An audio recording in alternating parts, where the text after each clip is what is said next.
Y muy buenas amigos de nuestra sección Pandemia Misterio, de este espacio que hemos venido construyendo desde hace unos meses aquí en su programa en Nocturne RCN, la radio de la gente, la radio en pijama, llegando a miles y miles de personas todas las noches y en especial esta sección que se emite los viernes y que está construida, está pensada para hablar de temas insólitos, de hechos increíbles, de misterios, de leyendas y de tantas cosas que están en este planeta, en este mundo, pero que a veces no les encontramos una explicación lógica a lo que sucede, pero que están ahí, que hay miles y miles de historias y de testimonios de tantas cosas. Hoy un programa sumamente especial. Antes, pues invitarlos para que nos escuchen, nos sintonicen y también si quieren vernos, lo pueden hacer en nuestro canal de YouTube buscándonos como Pandemia Misterio. Y en Pandemia Misterio, pues allí usted puede encontrar este y otros episodios de todo lo que emitimos y todo lo que llevamos construyendo en estos últimos meses. Como les dije, hoy un programa sensacional. Me siento privilegiado. Quiero contarles una historia personal rápidamente. Cuando yo conocí un programa en la madrugada, un programa que me cambió la vida, que se llamaba Noche Buenos Días, y también otro que se llamó Enigmas del Mundo. Los programas que me formaron en mi niñez, adolescencia, y que gracias a las voces que transmitían esas historias fantásticas, pues hoy soy lo que soy. Decidí estudiar periodismo y trabajar en radio y lógicamente pues hablar de estos temas como el que vamos a hablar en esta noche. Siempre me sentí atraído y seducido por esas historias de Néstor Armando Alzate, de Juan Manuel Serna, que nos acompañaron por muchos años en la radio y que siempre estuvieron al lado de nosotros. Hoy estoy con ellos, con los que me formaron y me marcaron un camino para llegar a ser lo que soy hoy. Un periodista que trabajo en radio y que trabajo en la noche también, como ellos hicieron por muchos años. Maestro Juan Manuel Serna, bienvenido. Para mí es un placer, con la venia, bienvenido. Gracias por estar aquí con nosotros. Muchas gracias, el placer es mío. Recuerdo también muy gratamente todas sus participaciones que nos unieron después de tanto tiempo del programa Noche Buenos Días, pero que yo seguí, pues como siempre, afecto a la radio y tuve la oportunidad de calibrar la clase de periodista que es usted y los trabajos que ha hecho.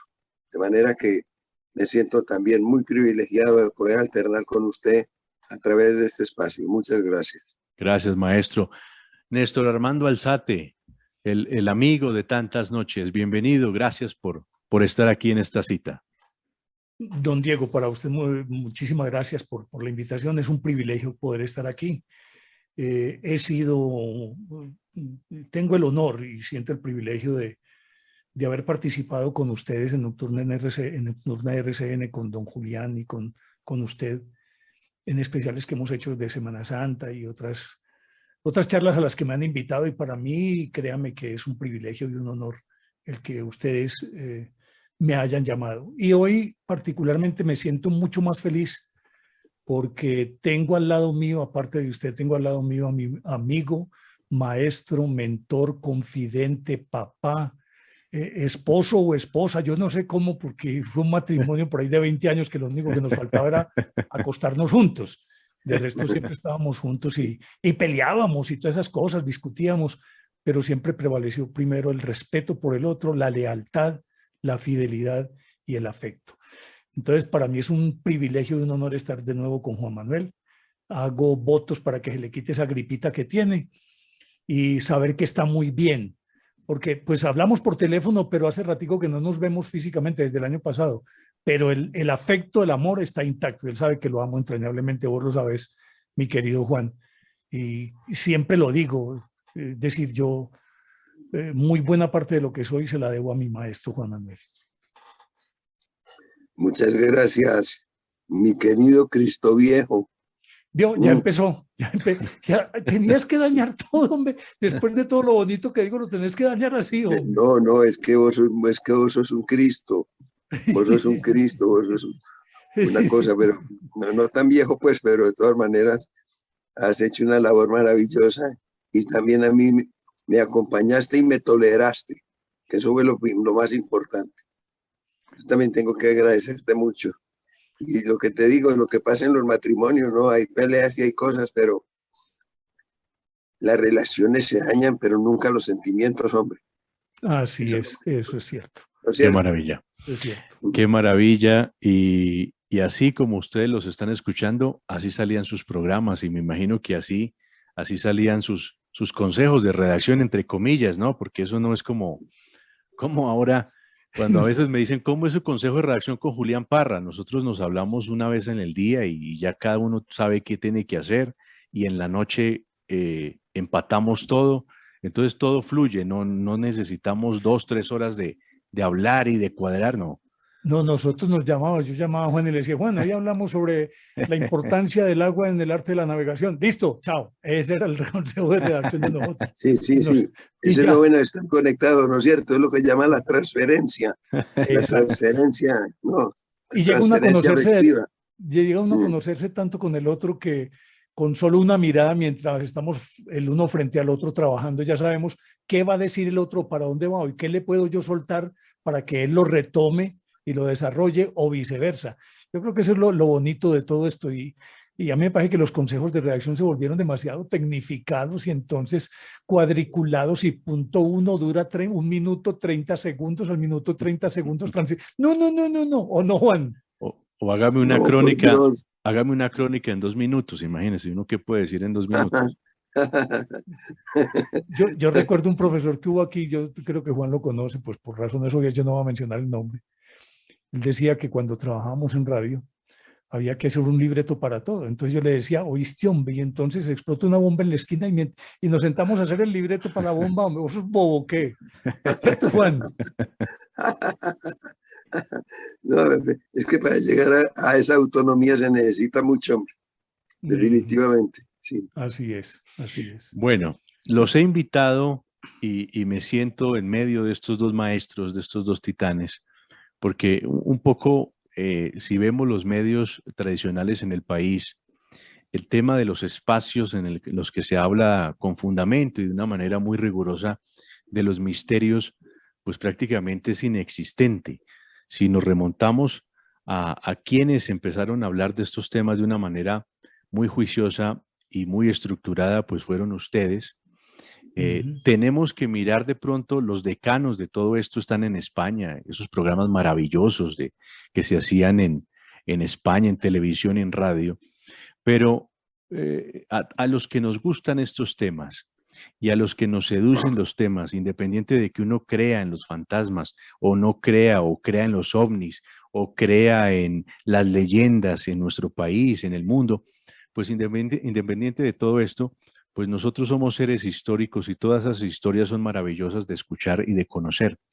Y ustedes fueron esos heraldos, esas personas que nos empezaron a traer en los medios, en la radio, particularmente esas historias, y nos llenaron de contenido en nuestra infancia y en mí, particularmente en mi adolescencia.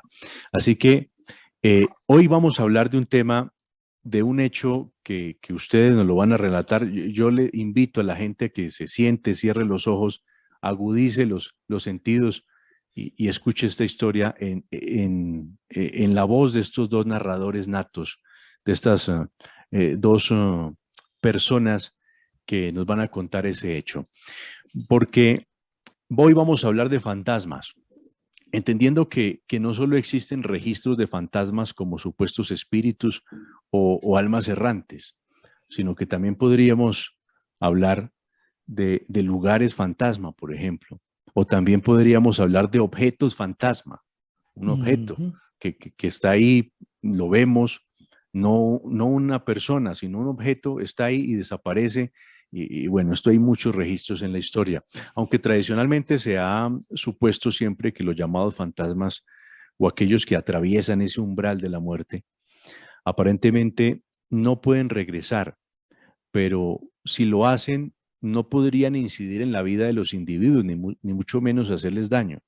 Eso es lo que se podría decir. Sin embargo, existen cualquier cantidad de testimonios de estos aparecidos, de estos fantasmas que han cambiado la vida de muchas personas.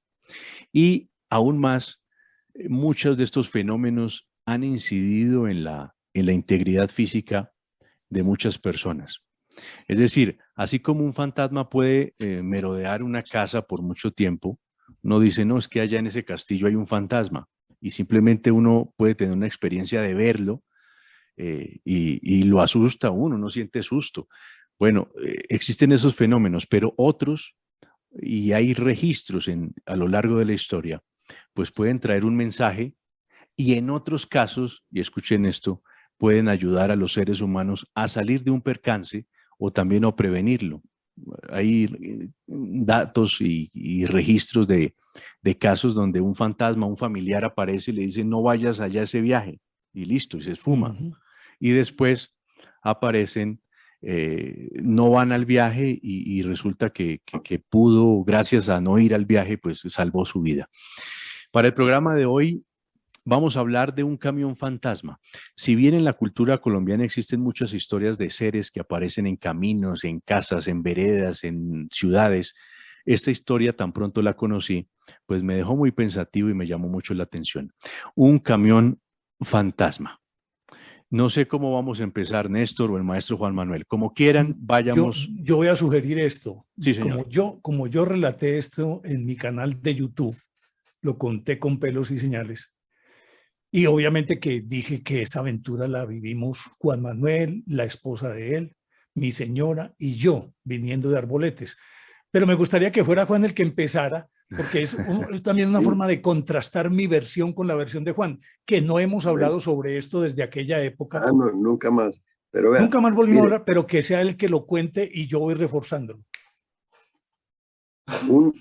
Un hijo del segundo esposo de mi mujer, de mi hermana, perdón, tenía un lote allá en Arboletes, tenía unas cabañas y una cosa bonita, y entonces era fiel oyente del programa. Entonces nos mantenía locos que nos invitaba allá, que nos fuéramos, para que nos iba a atender.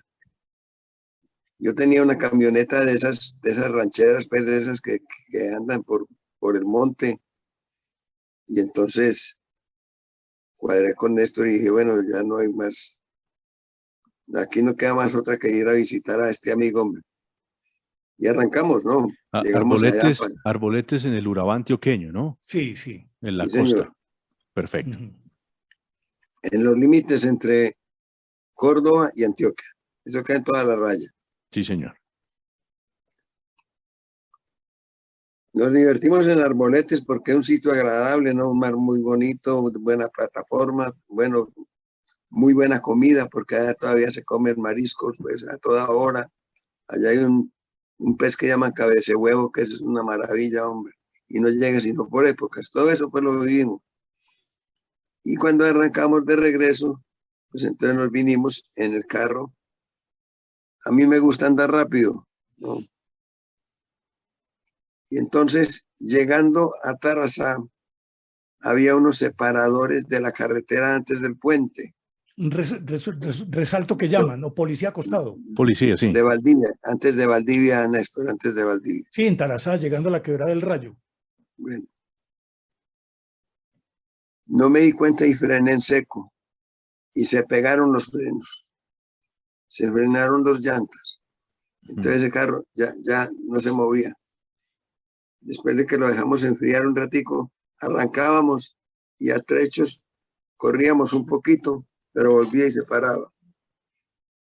Y así lo llevamos pasando por Valdivia hasta la falda de la Frijolera, o de la Frizolera, pues. Y allá sí nos paró el carro de frente, ya no hubo nada más que hacer.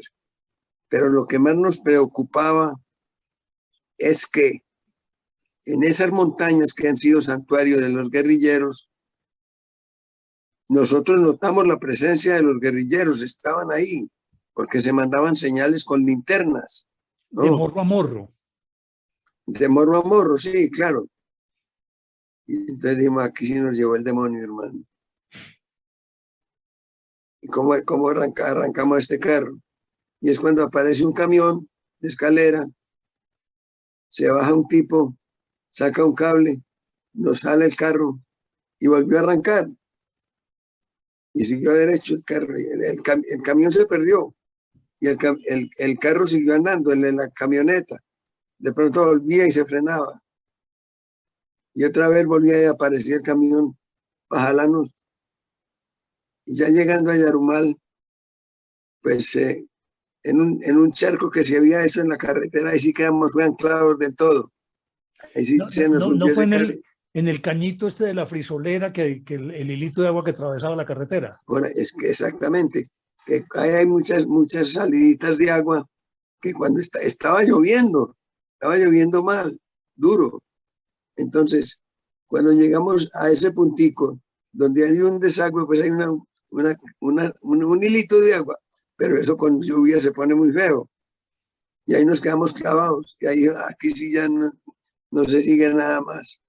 ¿Qué Y año, otra vez ¿qué año era el de esa experiencia? Eso fue el 29 de diciembre de 1998.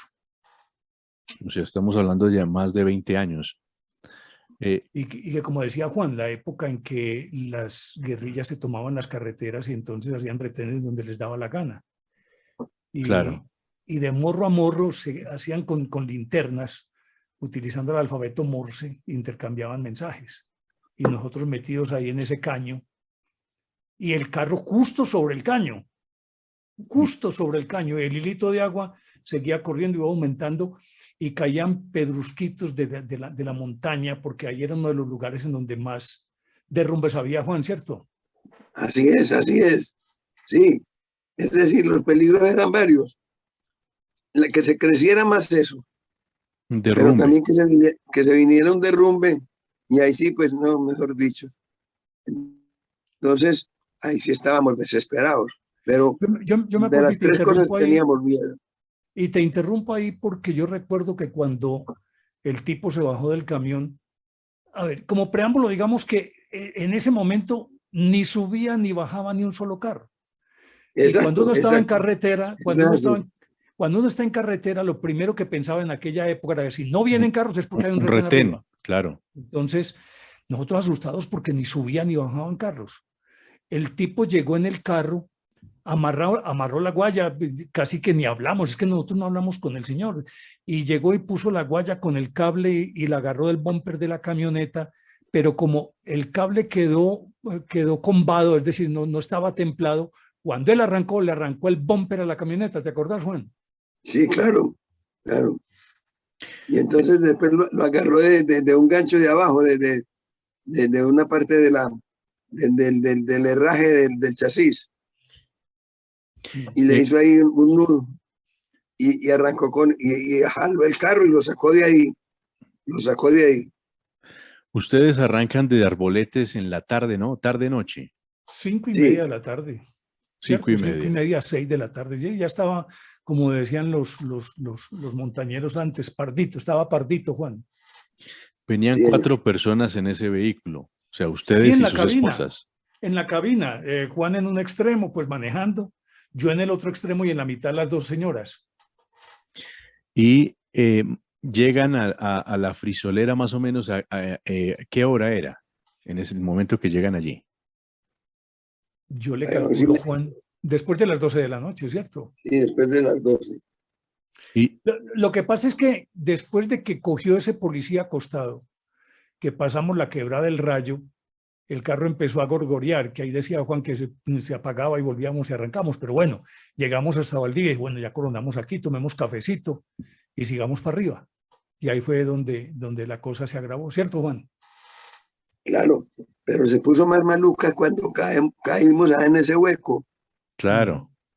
Hay que decir a los oyentes y las personas que nos siguen, algunos no conocerán el lugar geográfico, otros nos escuchan fuera del país, que estamos hablando que donde ocurrió este hecho, que quedó, como se dice popularmente, encunetada la camioneta en ese lugar. Eso es una subida pronunciada, ¿no? Uy, bárbara, es que el ascenso de Valdivia a la frisolera. Ya en la parte superior de la frisolera hay como un descansito y comienzan lo que llaman las travesías de Yarumal. Es decir, se sigue subiendo, pero de una manera más tendida la carretera. Pero entre No, Valdivia y la frisolera, eso es, mejor dicho, un gato errado. Tiene que hacerlo muy bravo para poder subir, Juan. no, y es que los mismos choferes dicen, la subida de Ventanas es la prueba para cualquier chofer, porque eso lo llaman ventanas, pues, no en la subida, pues, en el trayecto, no. Esa parte esa parte de la carretera hasta Valdivia se llama Ventanas. Pero aparte de eso, don Diego tiene otra característica, y es el hecho de que regularmente hay neblina y neblina espesa, y esa noche no fue la excepción. Juan. Increíble. O sea, eso, me imagino lloviendo torrencialmente, el carro con fallas, neblina, ¿no? Faltó que se hubiese aparecido Drácula, si no fue el que estuvo allí en el camión. O sea, fue una cosa que ahora lo contamos anecdóticamente, pero en su Pero mire, momento, sí, después Juan y con nuestras señoras hablábamos, ¿te acordás, Juan? Que lo interesante o lo extraño de todo esto es que el camión, primero pasó una camioneta y ni nos paró bola, siguió derecho. ¿Te acordás, Juan? Sí, claro. De la camioneta. Y luego viene el camión, pero subiendo el camión, nosotros en ese momento, en el susto que teníamos, pues que nos íbamos a percatar de eso. Después, tiempo después hablando sobre esto, no sentíamos el motor del camión, no sentimos el motor del camión, sino que vimos las luces, Juan. Y después, cuando nos soltó, tampoco oímos el motor del camión, sino que simplemente se alejó, ¿cierto? El tipo se bajó y nos amarró. Nosotros en la preocupación de salir de ahí, realmente nosotros no sentimos que ese camión como que tuviera pues un motor, como que estuviera ronroneando o algo por el estilo, no, sino que el carro se movía lentamente y nos iba sacando hasta que llegamos al otro lado, hasta que Hasta el la descansito. camioneta volvió a quedar en un descansito y entonces ya volvía y arrancaba y daba los pujitos hasta que coronamos la subida para llegar a Yarumal. Pero acordate, Juan, cuando llegamos al descanso, que para mí es una de las cosas también extrañas, es que el tipo se bajó y mientras nosotros nos bajamos de la camioneta, él ya había soltado la guaya y arrancó sin darnos tiempo de darle las gracias ni de preguntarle cuánto le debíamos, Juan. No, Néstor. A mí me parece más extraño es que como el carro nos sacaba y nos dejaba seguir adelante, cuando ya después subimos que dijimos, hombre, vamos a esperarlo para darle las gracias, sí, o para ver cuánto le debemos, ¿no es cierto? Y nos quedamos esperando. Que se metió en la siguiente curva y nunca más volvió a aparecer. Nunca más volvió a aparecer. Tenía que aparecer allá en el fondo de la montaña, que veíamos allá cómo iba discurriendo la carretera, pues pegada a la montaña. Y no eso se veía. Increíble, increíble. Bueno, para los que nos están siguiendo en nuestro canal. Perdón, para aclararles a los que nos están siguiendo, sí. Esta es la carretera que une la costa con el interior, o sea, con Medellín. Claro. La tradicional, digamos la carretera, entre comillas, carretera al mar, otra carretera al mar. Nosotros le decimos la carretera a la costa. Sí, y decir que estamos hablando de 1998, un momento muy complicado en la historia del país.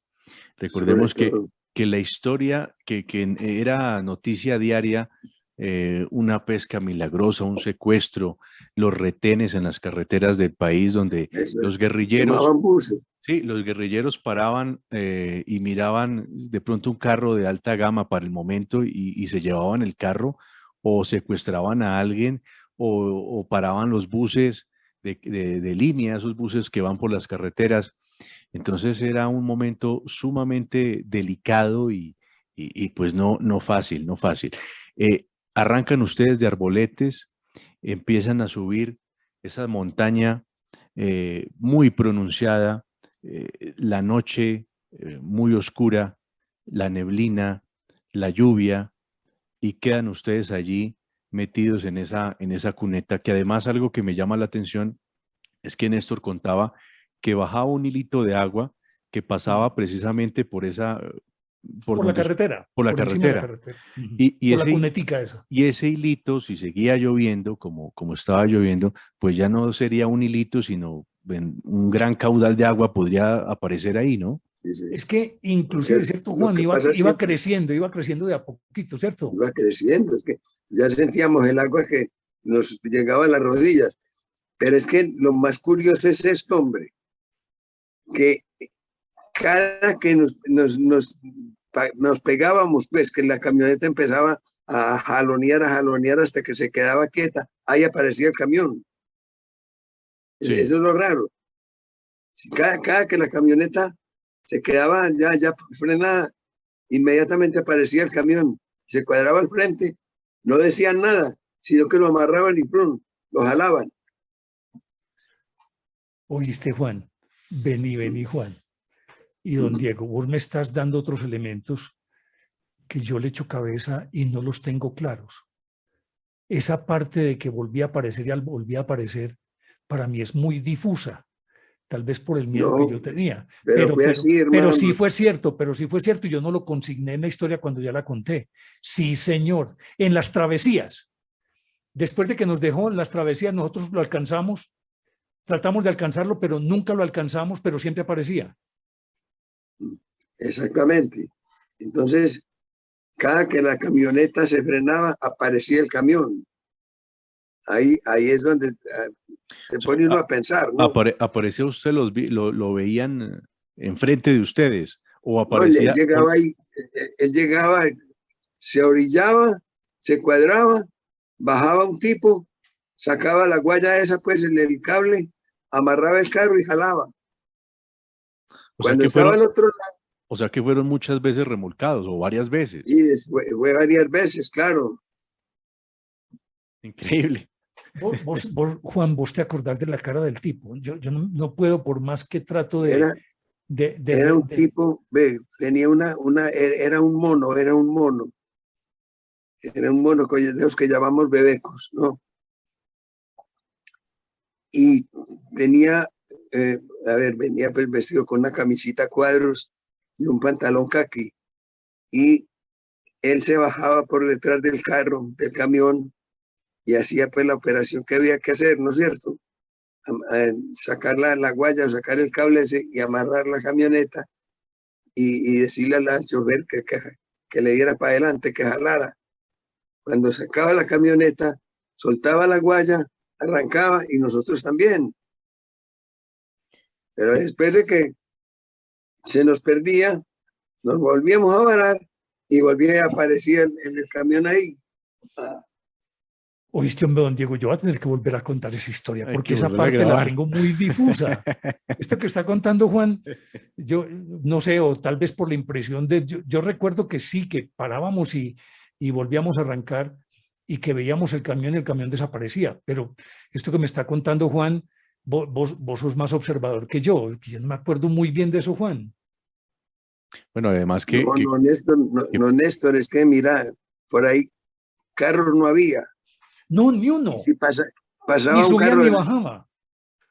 Si pasó un carro o dos, no nos miraron. Nosotros estábamos ahí a la buena de Dios. Cuando aparecía ese camión, que era un camión de escalera, pues, un camión viejo, no, eso no era ninguna. No, era un camión viejo. sí. Y entonces bajaba un tipo, amarraba la camioneta, la despegaba, porque como tenía pegados los frenos, entonces como que la despegaba y entonces la camioneta funcionaba un rato y volvía y se paraba. Pero Juan Manuel, maestro, este tipo que usted nos cuenta, camisa a cuadros, mono, bebeco, como lo llamamos nosotros, nunca les dijo nada, les dijo buenas noches, ¿cómo Ni una están? palabra, nada, absolutamente, nada. ¿Ustedes le dijeron algo a él? Le dijeron buenas, No, y él pues no le respondía. dábamos las gracias, pero él parecía que no se inmutaba, no se daba por entendido. Y en este caso no era el conductor, sino el ayudante. El ayudante, claro. Es decir, que ustedes sabían que en ese camión iban dos personas, en la cabina. No, por eso vuelvo a mi cuento. Hay cosas que tengo yo muy difusas. Sí, Yo hasta este momento asumía que era el conductor el que se bajaba, pero ahora que Juan me está refrescando eso, está haciendo ahí como una terapia regresiva, sí recuerdo que bajaba por el otro lado, sí. por el lado derecho del camión, no por el lado izquierdo por donde se baja el conductor. sí. Ustedes llegan donde finalmente el carro, porque el carro se apagó en varios momentos, y según lo que nos cuenta el maestro Juan Manuel, fue remolcado en varias oportunidades, pero ustedes llegan precisamente en ese lugar donde llegan y quedan en esa cuneta, donde está el hilo de agua. Sí, la frisolera, en todo el centro, en toda la... Sí, Sí. para que nos imaginemos el momento. Ustedes miran, se bajan del carro en ese momento y miran hacia arriba, porque esos son dos montañas, enclavado, metido en dos montañas, y ven cómo luces, el haz de luz de una linterna, como si se estuvieran comunicando dos Con personas alfabeto Morse. con alfabeto Morse. Ustedes dicen que eso eran las guerrillas, ¿no? En ese momento, la guerrilla. Debía serlo, No hay yo no duda, sé. no hay duda, no hay duda, porque es que eso ha sido toda la vida santuario de los guerrilleros. Sí, Esos filos ahí, esas hondonadas, han sido un escondite perfecto para ellos. Sí. Pero se le agrega a esto el hecho de que como ni subían ni bajaban carros. Es decir, en todo ese trayecto solamente subió esa camioneta que nos dejó tirados y después, fugazmente, no sé si pasó algún otro carro, pero ni subían ni bajaban, entonces nosotros teníamos la certeza de que más arriba o más abajo, o en ambas partes, arriba y abajo, habían retenes y que los que estaban en los morros o se estaban coordinando o eran enemigos, pero yo creo más bien que eran los mismos que se estaban coordinando, Juan. Puede ser, no.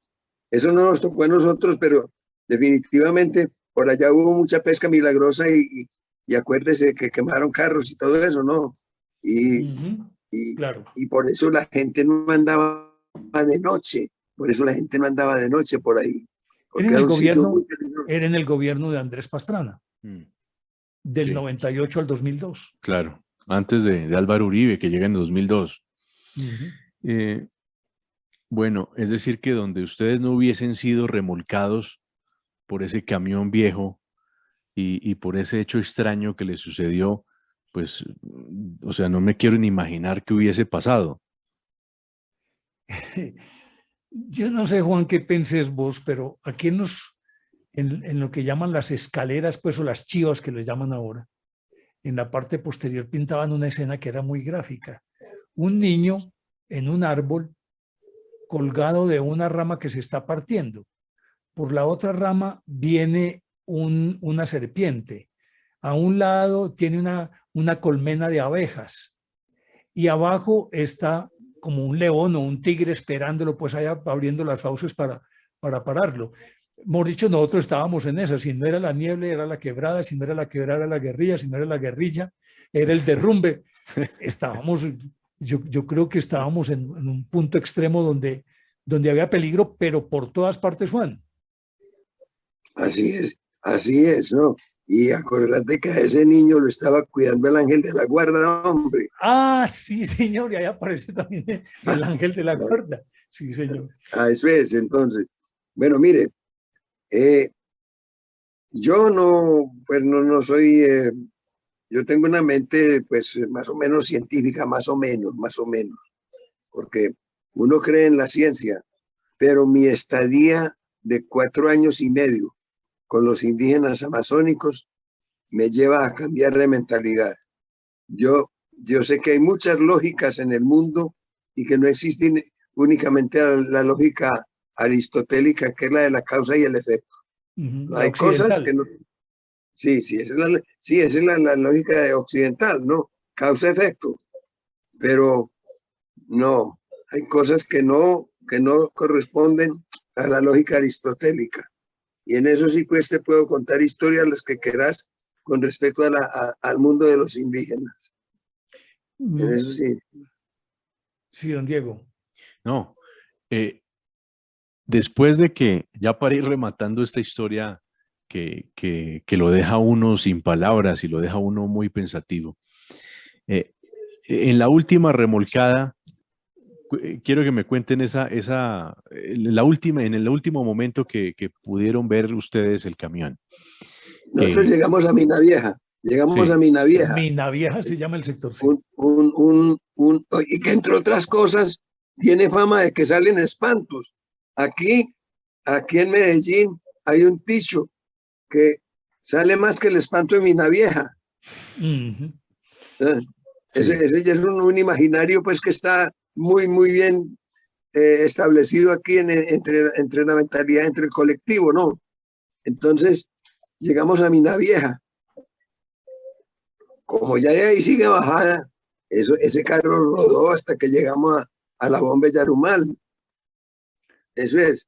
Pero no, el camión de escalera ni por ningún lado, pues, por ningún lado. Y no hay lógica de que el camión hubiese acelerado y los hubiera dejado atrás. Es imposible. La cuestión es esta. Pero entonces, ¿cómo hacía para devolverse cuando estábamos parados, hombre? Claro. La cuestión es que como es una travesía. Entonces tú entras en una curva, pero como la carretera va adosada a la montaña, al fondo hay otra curva que te saca y entonces vos desde esta curva ves al frente allá la carretera, que vuelve y se mete a otra curva y vuelve y sale más arriba. Claro. Es como una constante en este tipo de carreteras, que para poder vencer, digámoslo, para poder hacer una carretera que pueda ser transitable, tienen que hacerla con una gradación pues de 3, 4%. Entonces, por eso tiene que haber demasiadas curvas muy largas, porque no puedes cortar de plano para poder ascender, como sucede con los ferrocarriles. Entonces, siempre que entras a la curva, en el fondo hay otra curva que te saca a la siguiente recta para llegar a la siguiente curva, y entonces vos vas viendo un carro, lo puedes ver desde abajo hasta arriba, cómo eso evoluciona en la medida en que entra la curva, sale de la curva, entra la curva, sale de la curva, más o menos. Y más de noche. Eso fue lo que y más de noche, porque por las tiene luces. El faro. Claro. Eso fue lo que nos ocurrió, Juan, ¿cierto?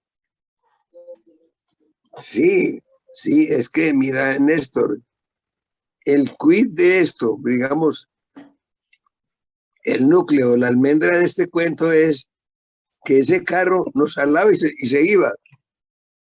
Y después cuando nosotros nos parábamos volvió a aparecer. Y súmele, entonces, que devolvía, ustedes, y súmele que ustedes lo veían o veían el claro. camión, pero no escuchaban el motor. No, es que veíamos la luz, entraba en la curva y ni sonido ni camión, allá no salía nada al otro lado, no se veía, se tenía que ver. Si entraba a la curva del fondo, al salir de la curva, teníamos que ver las luces y ver, por muy oscuro que estuviera, ver como la silueta del carro que iba avanzando, pero no veíamos. Yo tenía el carro alumbrado con las farolas de la camioneta. Era un carro amarillo con esas franjas que le ponen a esos camiones de pueblo, ¿no es cierto? No tenía ningún letrero, pero sí tenía grabados ahí, pues, como los carros, como los camiones comunes y corrientes, pues, que andan por estas tierras, como las chivas, mejor dicho.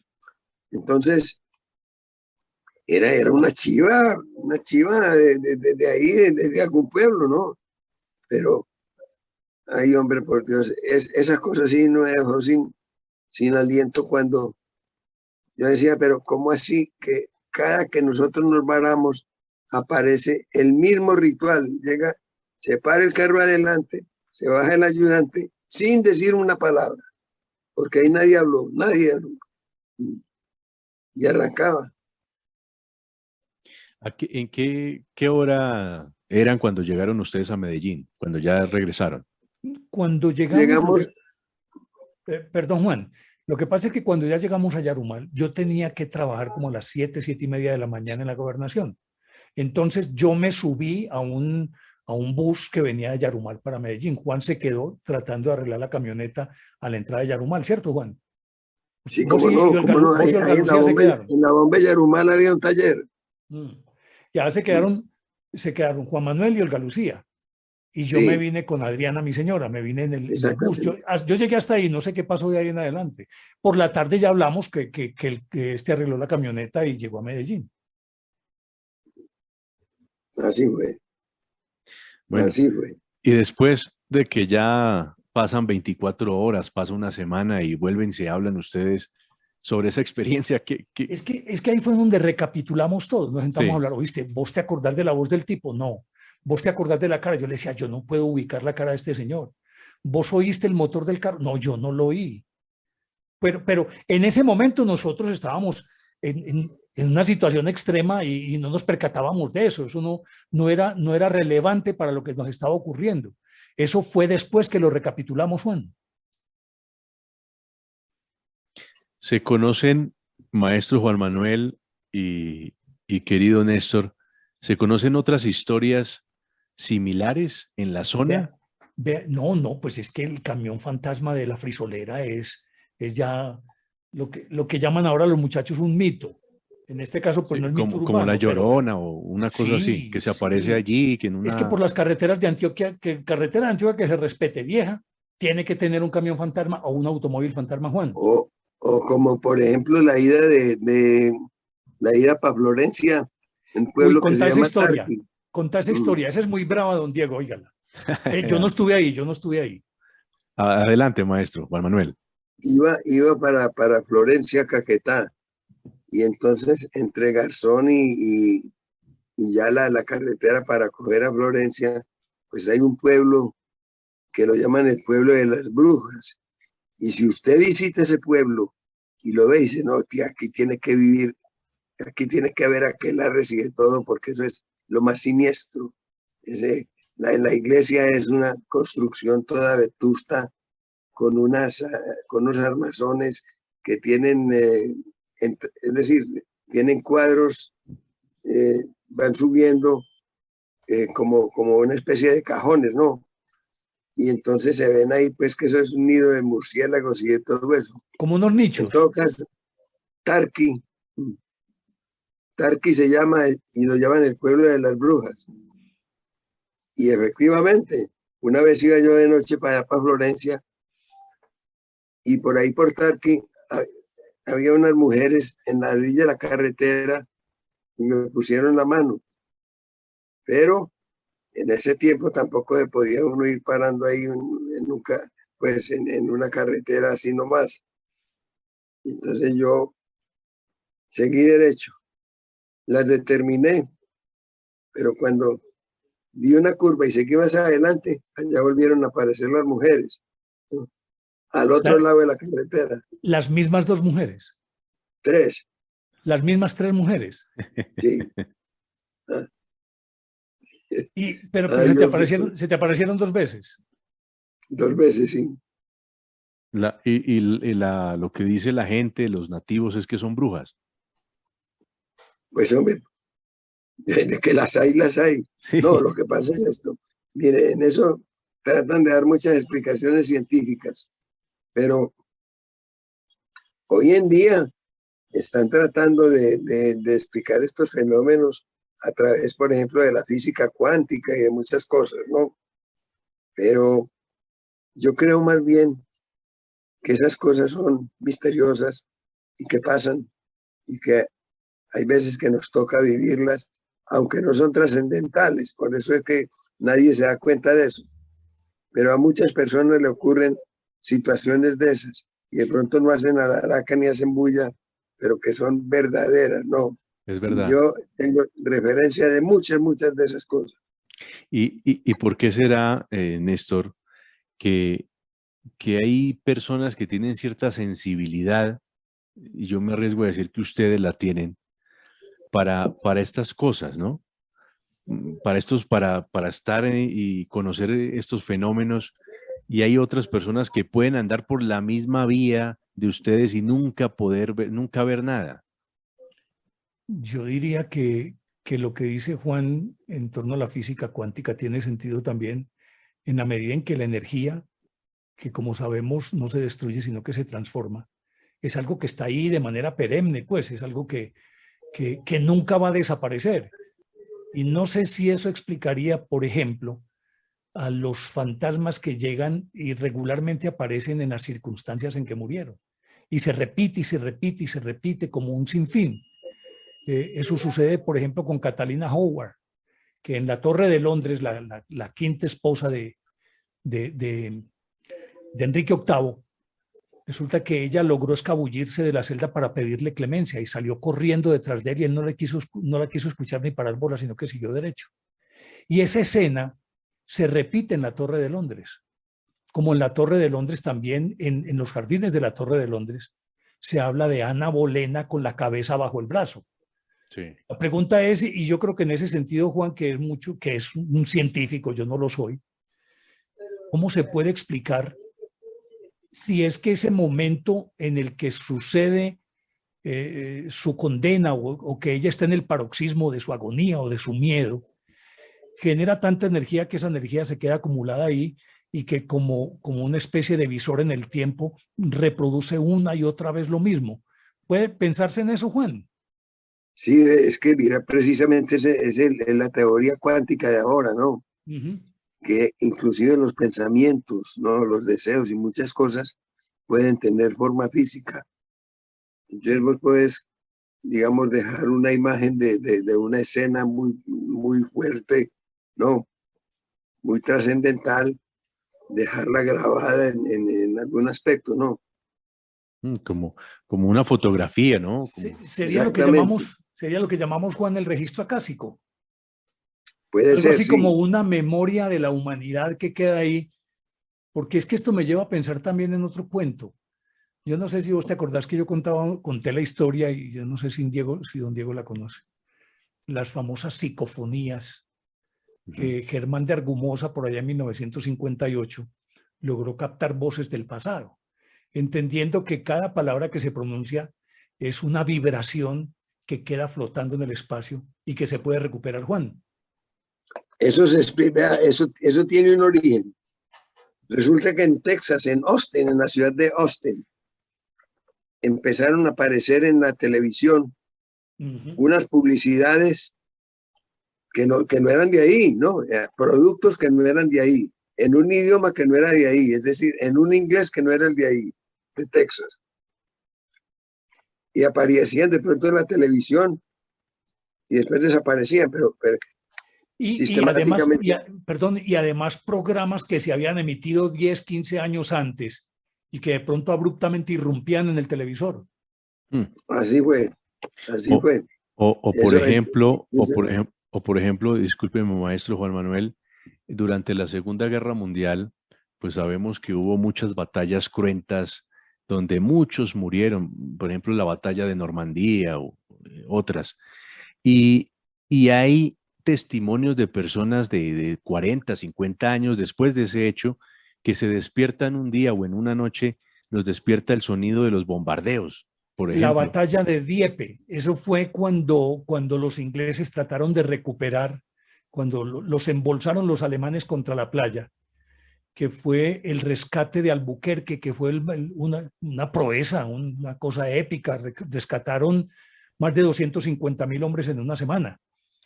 Y resulta que Dunkerque, sí señor, es Dunkerque, sí, tienes toda la razón, de Dunkerque, no de Albuquerque, es en Nuevo México, sí, tienes toda la razón, Dunkerque.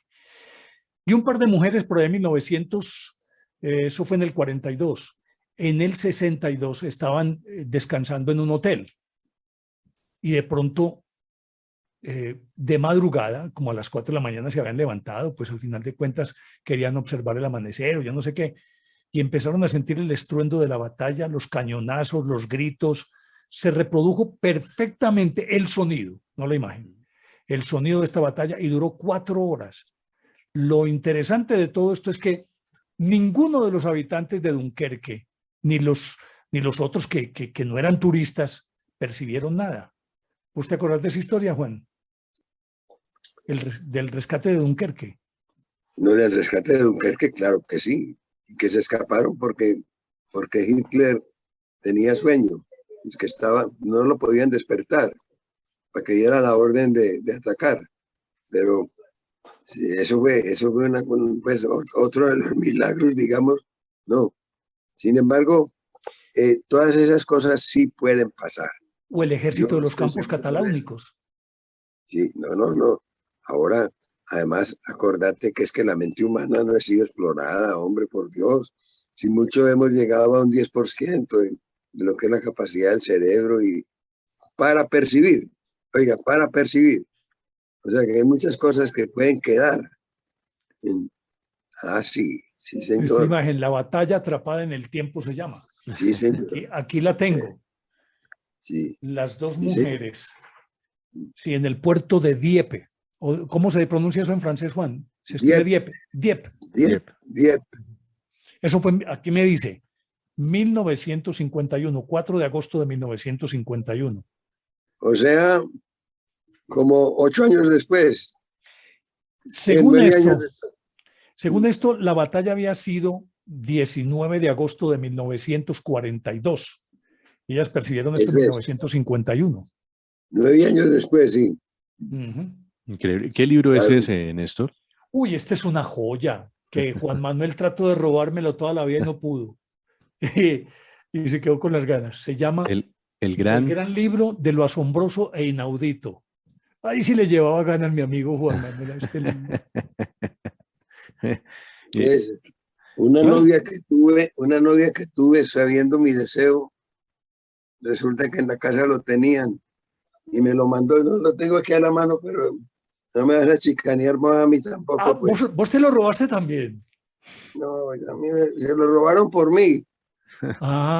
Ve, por fin lo conseguiste, porque era que, vea, hombre, este libro yo no le podía quitar el ojo de encima, eso lo ponía en el escritorio y me lo metía bajo el brazo porque, vea, desaparecía.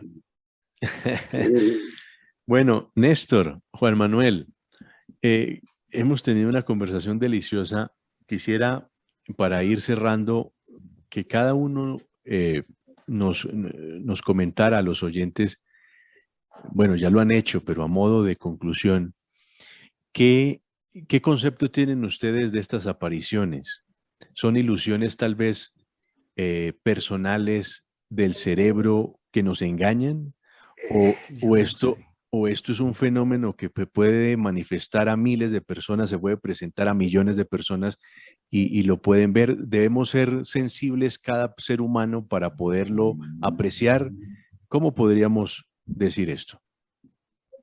¿Empiezas, Juan, o yo? Pues. Maestro Juan Manuel. No, yo digo que hay muchas cosas flotando en el ambiente, ¿no? Como decía Néstor, Nihil creatur, nihil destruitur, nada se crea, nada se destruye. Debe quedar un vestigio de algo del pasado por ahí, pero que sea una señal visible, pues, perceptible.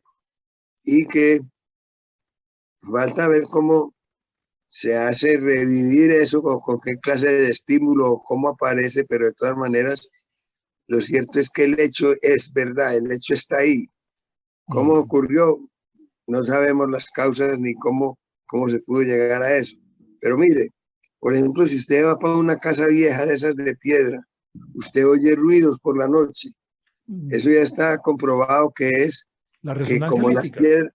las piedras graban, entonces, si usted las estimula, les pega un golpe o cualquier cosa, lo que se llama la resonancia lítica, repiten lo que han grabado. Ese es lo que pasa, por ejemplo, en los castillos de Inglaterra. Mire, yo tengo una, no sé, una conclusión, no sé, más pedestre puede ser, pero me remito a las palabras de Facundo Cabral: come hierba, millones de vacas no pueden equivocarse. Si a lo largo de toda la historia de la humanidad hay tantos testimonios en todas partes del planeta, es porque tiene que tener un trasfondo de realidad. Eso no puede ser invento del ser humano. Que, como dice Juan, las cosas suceden y que se reviven en X circunstancias. Yo no sé si es que confluyen unas energías o si hay de por medio una persona que tiene una mayor capacidad psíquica, pues que llamaríamos pues una mayor sensibilidad para detectar estos fenómenos que de hecho existen. Pero miren, Néstor, yo he visto a un cura acá en el Amazonas, a un Iyaima, pues, porque curaca es una palabra del lenguaje engano, a un Iyaima, tomar un yaje que se llama munahuasca, y ese yaje le permite ver los animales en el monte, cuando están escasos y los cazadores necesitan saber dónde están. El curaca toma munahuasca y lo localiza y les dice, váyanse para quebrar el Chontaduro, que allá están las dantas. Entonces, dígame, a ver, cójame ese trompo en la uña. Sí, es que tiene que, es decir, pueden confluir, no sé, yo a veces me imagino nuestro planeta y el universo me lo imagino como un edificio de muchísimos pisos. Y entonces nosotros vivimos en un piso X, pero llegamos al ascensor y de pronto entramos al ascensor y nos encontramos con gente que jamás hemos visto, que viven en otros pisos. Así me imagino yo que es el universo o multiverso, como lo quieran llamar, o universos paralelos. Es decir, que vos te encontrás con alguien en un momento dado del tiempo y del espacio, y que para que vuelva a ocurrir eso, tienen que darse otra vez las mismas circunstancias para que haya ese encuentro. Pienso que puede funcionar de esa manera, pero todo lo que se hace, todo lo que ha hecho la humanidad a lo largo de toda la historia, todo, absolutamente todo, tiene que estar ahí.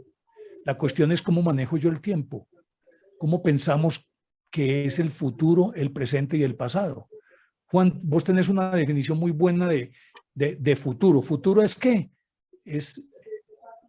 Presente es qué? El presente es el presente es el mañana que ayer tanto nos angustiaba. Eso es. Entonces, no existe, simplemente vamos a través del tiempo, estamos constantemente ahí evolucionando o caminando, discurriendo, como lo quieran llamar, a través del tiempo. Y por lo tanto, ese eterno presente, todo lo que sucedió tiene que continuar sucediendo como un sinfín completamente. Y creo que los hechos nuevos son consecuencia de los anteriores, como hablabas de causa y efecto, o como los orientales llaman karma y dharma. Es decir, lo que yo hago genera una consecuencia. Es que, no sé si Juan esté de acuerdo conmigo, pero tendríamos que ver la vida del individuo no a través del tiempo, sino a través de sus acciones. Es decir, nosotros no vamos a través del tiempo, sino que todo lo que hacemos, una acción genera otra acción y ese es el tiempo, pienso. Juan. Oye, es que el tiempo físico, pues no es importante, hombre. El tiempo físico no lo es, no. Como decía Stephen Crane, el pistolero ese que era poeta en Estados Unidos, decía que un hombre le preguntó a Dios por qué el tiempo pasa tan rápido. Y entonces Dios le contestó, el tiempo no pasa, pasamos nosotros. Así es, don Diego. Así es. Bueno, pues ha sido un privilegio y yo sé que los oyentes que nos han escuchado ha sido un ejercicio maravilloso volverlo a escuchar a ustedes. Estas dos voces que tanto nos cautivaron y nos siguen cautivando, y para mí es un honor poder compartir con ellos y a través de esta historia, mire hasta dónde nos ha llevado la magia de la radio. Yo quiero decir una cosita, este encuentro que hemos tenido con Juan, que hacía rato no hacíamos el ejercicio de sentarnos juntos a hablar en un mismo espacio ante el micrófono, exceptuando tal vez una invitación que nos hicieron hace poquito del programa del Tato Sanín, del canal del Tato Sanín en directo y sin barreras, que nos tuvieron ahí un ratito.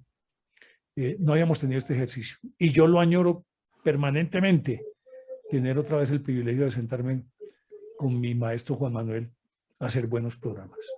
Pero es un sueño que no está aplazado, está ahí.